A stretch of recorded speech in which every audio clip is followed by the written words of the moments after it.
Maria, Maria, say it loud, no veil, no shadow, no hiding shroud. Maria, Maria. Exposed. $20/hour now feels like poverty. Outdated rules deny help to struggling workers in 2025. Look, it's the end of 2025, and millions of hardworking folks are getting crushed because the system hasn't caught up with reality. You bust your butt full-time at $20 an hour, that's about $41,600 a year before taxes, and suddenly you're told you make too much for food stamps, utility help, or Medicaid expansion in some states. But groceries, rent, gas, and everything else have shot up way more than wages for most people. Back in 2022, inflation hit peaks over 9%, and even though it's cooled to around 2.7% this year, prices are still stuck high. Cumulative inflation from 2022 to now is over 20% on many basics. That $20 an hour buys a lot less than it did 3 years ago. In real terms, it's like earning closer to $16 or $17 when you factor in those skyrocketing costs. The big problem. Government assistance programs like SNAP food stamps, LIHEAP heating help, or Medicaid often use federal poverty guidelines that lag behind the real-world squeeze. For 2025, the poverty line for a single person in most states is just $15,650 a year. That's roughly $13 an hour full-time. For a family of 4, it's about $32,150. If you're over that, even by a little, you get cut off from a ton of help. Programs might cap at 130%, 138%, or 200% of poverty, depending on the state and benefit. So a single parent making $20 an hour could easily hit too much income.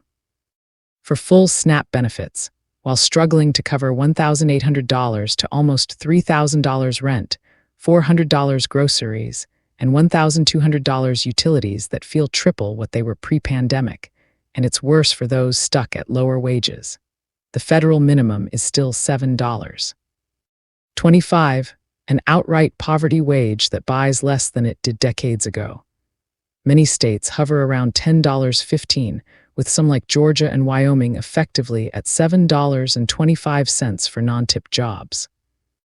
Workers earning $16 an hour full-time pull in around $33,000 yearly, often just above limits for key aids, but nowhere near enough for basics in most cities.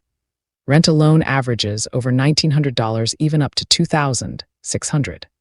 Nationally, for a 2-bedroom, utilities run hundreds and healthy food. Forget it, people skip meals or buy cheap junk because fresh stuff costs a fortune. These workers aren't lazy. They're the backbone: retail clerks, caregivers, warehouse folks, fast food crews keeping shelves stocked and services running. They pay taxes, fuel the economy with their spending, yet get zero safety net when bills pile up. You can't afford doctor visits, lights get shut off, threats come, and healthy eating goes out the window, all while the system says, sorry, you earn too much. It's like being kept on a short leash. Work hard or starve, but no real support to climb out. Experts and reports hammer this home. The Economic Policy Institute points out the federal minimum is officially a poverty wage in 2025, falling below the poverty line for even one person. Real wages for many haven't kept pace.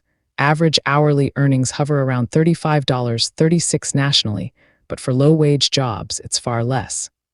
Outdated eligibility rules create this cliff effect: earn $1 extra, lose hundreds in benefits. Families teeter on the edge, one emergency from disaster. States are trying to patch it. Over 30 have minimums above federal, with places like Washington and D.C. pushing $16.18. But in red states, sticking to $7.25, struggles hit hardest. Advocacy groups push to update poverty guidelines faster or raise thresholds, arguing current ones ignore regional costs. $15K poverty in high-cost California. Laughable. This setup traps people. No help means more debt, worse health, kids suffering. Workers power profits for big core raking billions, yet get told to bootstrap harder. It's time to overhaul, tie eligibility to actual living costs, boost minimums nationwide, adjust for inflation yearly without lags. Hard truth. In this new era, $20 an hour isn't thriving. For many, it's barely surviving. Lower wages, pure hardship. The system needs a serious update before more families break. Americans trapped in endless work cycle can't afford doctor or dentist, dreaming of escaping to the woods. It's the harsh reality hitting home as we close out 2025. Millions of hardworking people feel stuck in a nonstop grind, clocking hours just to cover rent, groceries, and utilities, with nothing left for basic health needs like seeing a doctor or dentist. Folks are talking about quitting everything to vanish into the woods because the system treats regular workers like machines churning out profits for big companies, while personal well-being gets ignored. What happened to the American dream where hard work meant security and a decent life? Recent polls paint a grim picture. A KFF survey from mid-2025 shows about 44% of adults find it difficult to afford health care costs, with 6 in 10 worried about unexpected medical bills or routine services. Even insured people struggle. Over a third skip needed care due to out-of-pocket expenses. Uninsured adults, 8 in 10 avoid doctors altogether because of the price tag, and dental hits hardest. Reports indicate dental care creates the biggest financial barriers of any health service, with costs often not covered well by insurance or Medicare. A routine dental checkup with cleaning and x-rays averages around $200 $300 nationwide in 2025, but can climb higher in pricey areas. Fillings run $150 $300, crowns $800 $2,500, root canals over $1,000, numbers that add up fast without good coverage. About 74 million Americans lack dental insurance entirely, and even with it, annual caps haven't budged much in decades, leaving patients footing huge bills for anything beyond basics. Premiums are skyrocketing too, making plans feel worthless for many. On the medical side, a simple doctor's office visit can cost $100 $300 uninsured, and that's before tests or prescriptions. Gallup data from late 2025 has 29% of people naming health care costs as the top urgent national problem. Chronic conditions make it worse. Folks ration meds or skip follow-ups, leading to bigger issues down the line. Lower-income households get hit hardest.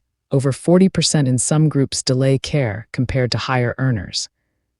This cycle traps people work full-time or multiple jobs to pay essentials, get worn down physically without preventive care, then face emergencies that wipe out savings or rack up debt.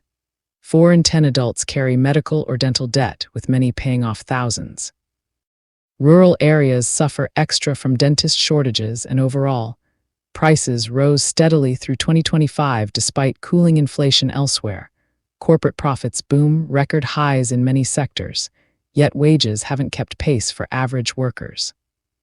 Essentials like housing and food eat bigger chunks of paychecks, leaving zero buffer for health. No wonder burnout is rampant. People feel like profit generators for everyone else, with no real return on their effort. Stories flood forums of folks in pain avoiding the dentist for years or ignoring symptoms, because a visit means choosing between health and eviction. The frustration boils over. Why grind till you drop when basics like teeth cleaning or a checkup feel like luxuries? Some dream of off-grid living just to escape the pressure. But most can't. Bills don't stop. Experts point to gaps in coverage. Medicare skips routine dental. Many employer plans cap low. Medicaid varies wildly by state. This isn't sustainable. Skipping care now means costlier problems later for individuals and the system. Advocacy pushes for better coverage, like expanding adult dental in ACA plans or raising caps, but progress crawls. In the meantime, community clinics, sliding scale options, or payment plans help some, but they're band-aids on a broken setup. Bottom line, heading into 2026, America built on hard work now leaves too many exhausted and untreated. Workers power the economy, yet can't access the care keeping them going. It's time for real fixes. Affordable access shouldn't be a dream. Follow so we can stay connected. Your support matters more than you know, and I appreciate every moment you give to listen. Your support is important to me, and it helps me a lot. It keeps me active, bringing you important information with your support and comments, likes and shares. Feel free to like, support, and subscribe. I will always provide content for you. I appreciate every support you give. Crowning Thoughts True Speaker Copyright 2025 by Santiago D.C. Maria, licensed under Creative Commons Attribution. I love you all and I appreciate each of you. Stay blessed. Thank you for listening. Love always. Santiago D.C. Maria.